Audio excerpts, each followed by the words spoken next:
நான் போடுற வீடியோ உங்களுக்கு உடனடியாக மெசேஜ் வரும் என்றால் சப்ஸ்கிரைபர் பண்ணுங்க, பெல் பட்டனை கிளிக் பண்ணுங்க. வாங்க வீடியோக்குள்ள போலாம். வணக்கம் நண்பர்களே. யானை பாகனிடம் ஒரு கேள்வி ஒன்று கேட்கப்பட்டது. இந்த யானை அதன் காலில் சங்கிலியால் கட்டியிருக்கிறீர்களே, அது அறுத்து கொண்டு போக முடியாதா என்று. அதற்கு யானை பாகன் கூறினார், அதனால் அறுத்து கொண்டு போக முடியும், ஆனால் அப்படி போகாது என்றார். ஏன் என்று கேட்டபோது, அந்த யானை குட்டியாக இருந்தபோதும் இதே போல ஒரு சங்கிலியால் அது காலில் கட்டி போடுவார்களாம். அந்த குட்டி அதை அறுத்து கொண்டு ஓட எத்திக்குமாம். ஆனால் முயன்று முயன்று போதிய வழி இல்லாத காரணத்தினால் நாளடைவில் அது முயற்சியை கைவிட்டு விடுமாம். நம்மளால் முடியாது என்றொரு மைண்ட் செட்டுக்கு வந்து விடுமாம். அதே குட்டி வளர்ந்து பெரிய யானையாக ஆன பிறகும் தன்னுடைய இப்போதைய வலிமையை உணராமல் தன்னால் முடியாது என்பதை பழைய நிலையிலேயே இப்போ உள்ள சங்கிலியும் அறுக்க முயலாதாம்.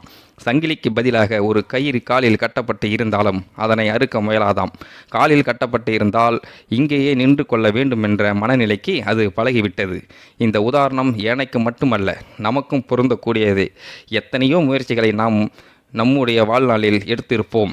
இதில் ஒரு சிறு தோல்வி கிடைத்தாலும் போச்சு, இனி அவ்வளவுதான் என்ற நம்பிக்கை இழப்புதான் நம் அதில் வெற்றி அடைய முடியாமல் விட்டு விடுகின்றோம். ஒரு வகையில் நாமும் அந்த யானையைப் போலத்தான்.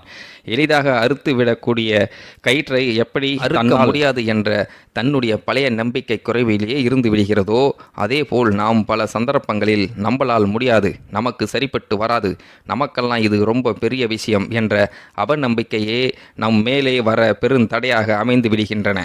இதனால் முயற்சி செய்து கொண்டே இரு, வெற்றி ஒரு நாள் நிச்சயம் நண்பர்களே. இந்த வீடியோ பார்க்கின்ற நீங்களும் இந்த வீடியோ பற்றின கருத்துக்களை கீழே உள்ள கமெண்ட் செக்ஷனில் மறக்காமல் சொல்லுங்கள். வீடியோ பிடித்திருந்தால் லைக் பண்ணிக்கிங்க, மற்றவங்களுக்கும் ஷேர் பண்ணிக்கிங்க, அப்படியே நம்ம சேனலையும் சப்ஸ்கிரைப் பண்ணிக்கிங்க. நன்றி, வணக்கம் மக்களே.